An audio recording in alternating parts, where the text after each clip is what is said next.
Edie Windsor is my game changer. She took her case of injustice all the way to the Supreme Court, and when she won, she changed the game in terms of marriage equality and ending discrimination in America. My pick for game changer is the Pope, and it's an easy one. When he said the Catholic Church should be a home for all, I think he meant that we should be focusing on issues that bring people together, not on issues that divide people. I think our country should be doing the same. There has never been a Pope Francis before, and from the moment he stepped on St. Peter's balcony as the first Pope from Latin America, it began to dawn on all of us that this was just the start of dramatic change. Francis is sending a spiritual jolt to the world's billion Catholics, spreading joy and teaching lessons with a caring smile, a simple life, his sense of time, place, and history impeccable. It is white smoke. There is a pope, a new pope, for the 1.2 billion Catholics around the world. That historic moment, a centuries-old tradition, but this year, a surprise. Here it comes. Let us listen, let us watch.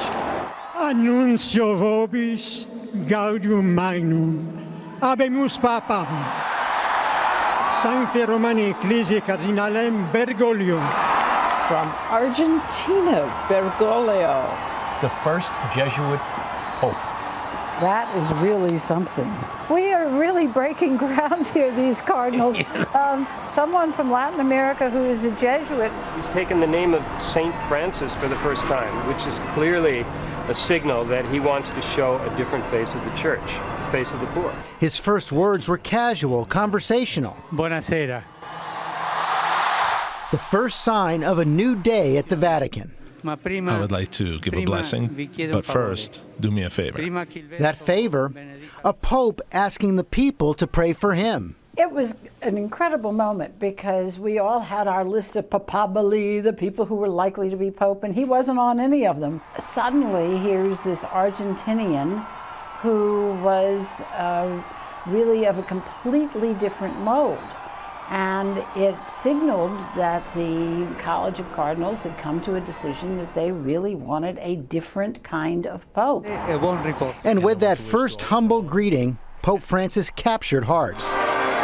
Down in the crowds, reaching out to those most in need, living simply, he's leading by example and enlivening his church. I think he's working very honestly and simply to transmit his humility to the world. I think he's very true to what the church stands for, but I think he's much more in touch with the fact that, yes, you have to take the message out to people and actually live it. Less than a year after the sudden resignation of Pope Benedict XVI, Pope Francis has shifted focus from scandals of the past to a future centered on the poor. We have not had a good run of late, and what I've tried to say, George, is this Pope has successfully finally shattered the caricature of the church that his predecessors have tried hard to do. What's that caricature?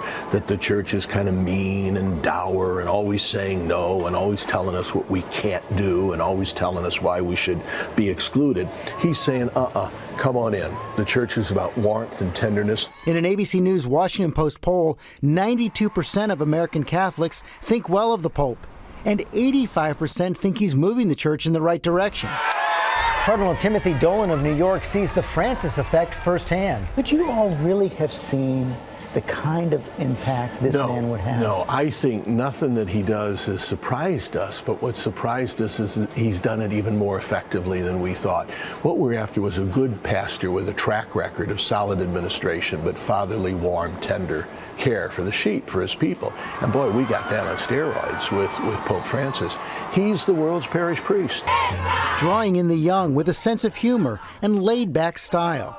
On his travels, Pope Francis is a rock star, speaking out in new ways. In the worlds of politics, business, arts, and social media. Essere una persona gay.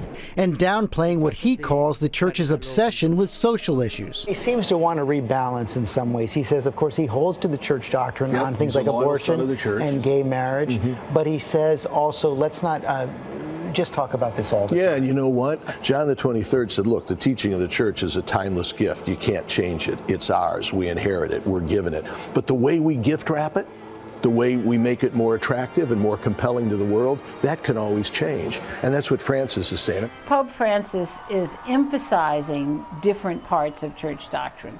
So he's talking about income inequality and the need for the church to be the church for the poor. In his first exhortation outlining his vision for the church, Pope Francis took on capitalism, denouncing the idolatry of money and an economy that kills. I mean, what he says is if the dollar, if money, if the economy becomes our God, that's idolatry. Okay, there's only one God and money ain't it. Okay, money is morally neutral. It's how we use it that makes it sinful or good.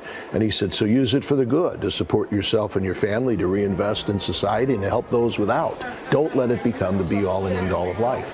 He's not the first pope to speak like this, but it's also drawn some criticism from some. This is just pure Marxism coming out of the mouth of the Pope. There's no such unfettered capitalism. That doesn't exist anywhere. You get it from both sides, and sometimes criticism is good. Jesus said, be careful if the world is only saying good things about you. So Pope Francis probably shrugs and says, well, it's good that I'm upsetting some people. It's good that people are taking me seriously. And he'll get it again. He knows that. Not shying away, responding to critics, challenging them with questions of his own. He's not asking us to change the teachings of our church. He takes very seriously his responsibility to pass on the sacred tradition. But he is saying, let's not get so pigeonholed that we're involved in a kind of an intellectual debate. Archbishop Joseph Kurtz is the new head of U.S. bishops. He's giving us a new zeal, he's giving us new expressions, and a new method. He's saying